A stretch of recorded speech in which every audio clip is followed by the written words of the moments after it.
Oh yeah, I'm feeling good. Oh, enough of that. Let me stop the music. Oh my gosh, I'm feeling good. I'm feeling good. Hey, this is the Motivator Show. This is where we translate our words into action. And of course, remember, success is ours for the taking. Oh my, I'm feeling good. I'm feeling really good. Oh, Lenny, I feel so good. You know, it's an attitude of mind when we talk about this success, you know, it's an attitude of mind. Yeah. Determined, relentless. We all will be successful. Attitude of mind. Okay. We'll be joined later by Empress Abner, but I'm going to get on right on with the show because this is going to be a fantastic interactive experience.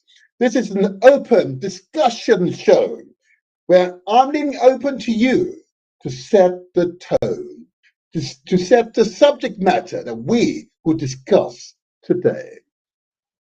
But there is some formality to my show, of course. usual format, because there are crucial messages. Before I formally open the phone lines, I want to get some crucial messages out to you all. Messages that could be life transforming. Messages that could save your lives. And I want to say this first of all, particularly to those who commented on our show last week. Okay. But often, what we hear from members of our community is that politicians are not to be trusted.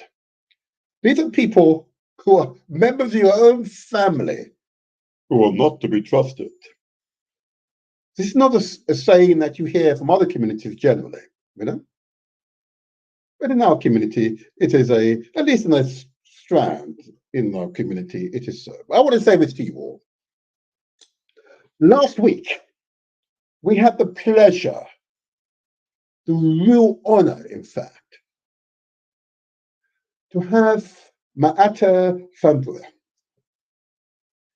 She is the prospective parliamentary candidate for the Camberwell and Peckham constituency here in London.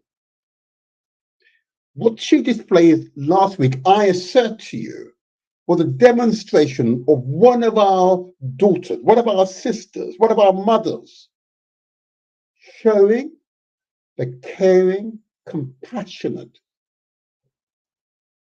features, what it is to be a woman. Highly intelligent, very determined, very clear what needs to happen to improve all of our lives. I want to commend her to you all. Yeah, an up-and-coming politician who's already proven in her private life she is able to be successful.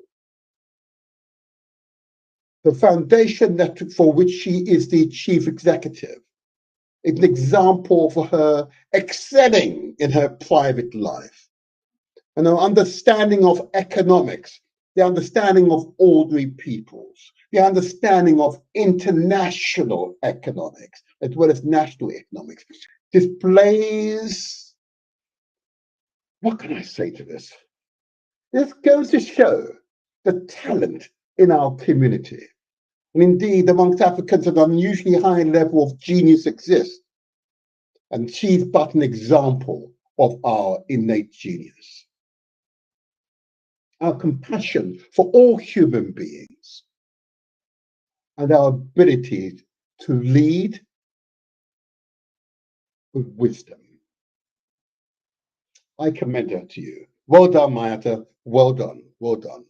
A truly impressive interview. I look forward to doing it with you after you become the Member of Parliament for the Camberwell and Peckham constituency. Oh yeah, oh yeah, oh yeah. Anyway, let me move on now then. I want to talk about another subject that is of real importance to our community. A subject we do not discuss enough. A subject that has profound impact on our general well-being. And that's, of course, our health. I'm only going to spend 10, 15 minutes on it, but it's important because each week I do this, I receive messages from members of the community, and indeed from other communities, but most certainly from my own community. It usually tells of individuals, men and women, who were resistant at first to hear the message, but either someone in their immediate family, their loved ones, or someone they respect in their friends' network, contract one of these typical lifestyle conditions. Lifestyle because they're avoidable, or they themselves have contracted one of these lifestyle conditions. And they regret their stubbornness.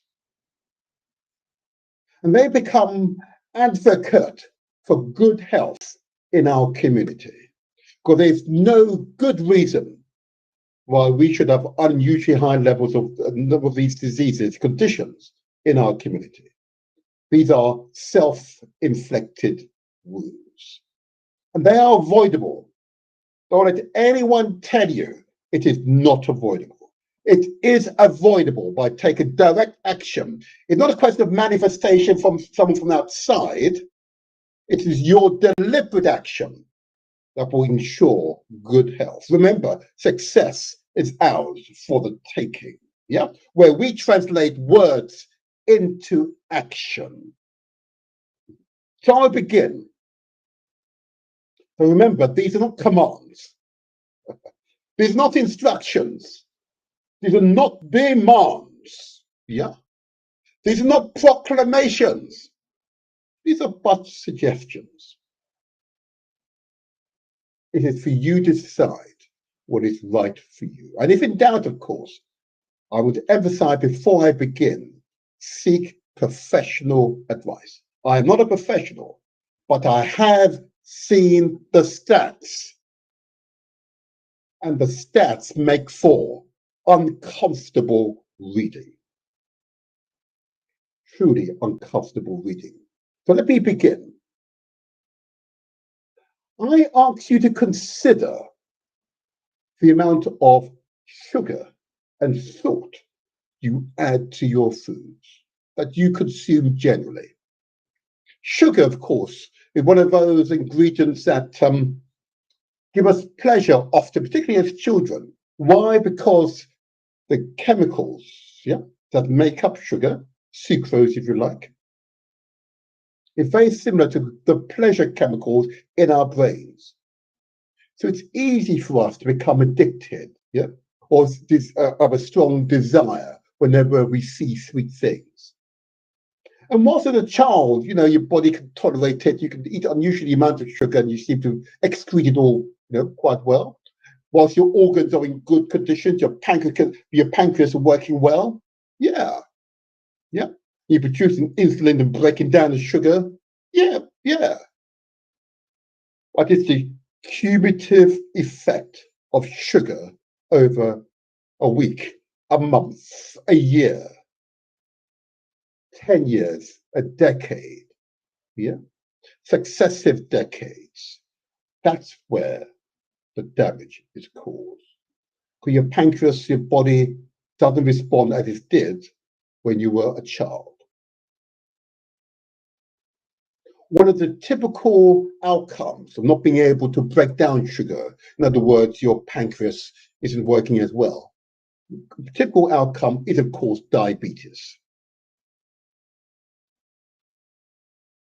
And I'm reminded of the speech given by the Vice Chancellor of the University of the West Indies, Professor Hilary Beckles, when he noted even in his immediate family, the prevalence of diabetes was astonishingly high. But he also noted the epidemic of diabetes across the Caribbean. Here in Britain, where I'm located, we have above average levels of diabetes in our communities. And when I say our communities, I'm really specifically referring to the communities from which I hail from, the African Caribbean, continental African communities, indeed the Asian communities. And that's because sugar is very prevalent in our cuisine. Our attitude to sugar is towards overconsumption. Consequently, we have above average levels of diabetes. It's the most debilitating condition, one for which there is not a known cure.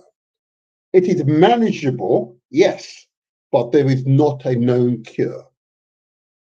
If I've got that wrong, please, I'm going to invite you all to tell me I've got it wrong. I'd love to hear that I'm wrong. But as far as I'm aware, there is no known cure.